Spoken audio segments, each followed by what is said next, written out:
কাশ্মীর নিয়ে ভারত ও পাকিস্তানের লড়াই নতুন কিছু নয়। এই কাশ্মীর একদিন পাকিস্তানের অংশ হবে বলে মন্তব্য করেছেন দেশটির সেনাপ্রধান জেনারেল আসিম মুনির। প্রয়োজনে যুদ্ধ করতে প্রস্তুত বলেও জানান তিনি।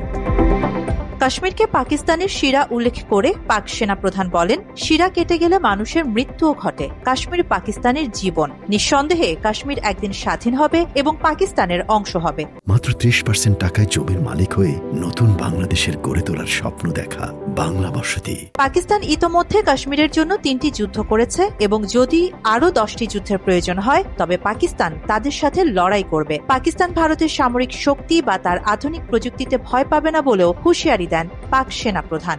এ সময় পাকিস্তানকে বিশ্বের অন্যতম শক্তিধর দেশ বলেও উল্লেখ করেন জেনারেল আসিম মুনির। ২০১৯ সালের ৫ আগস্ট কাশ্মীর ইস্যুতে ভারত পাকিস্তান দ্বন্দ্বের নতুন অধ্যায়ের সূচনা হয়। এদিন জম্মু ও কাশ্মীরকে বিশেষ স্বায়ত্তশাসনের অধিকার দেয়া সংবিধানের ৩৭০ অনুচ্ছেদ বাতিল করে মোদী সরকার। সে সময় এই সিদ্ধান্তের নিন্দা জানায় পাকিস্তান। এবার সেই ঘটনা ভুলে নতুন সূচনার আহ্বান জানিয়েছে পাকিস্তান।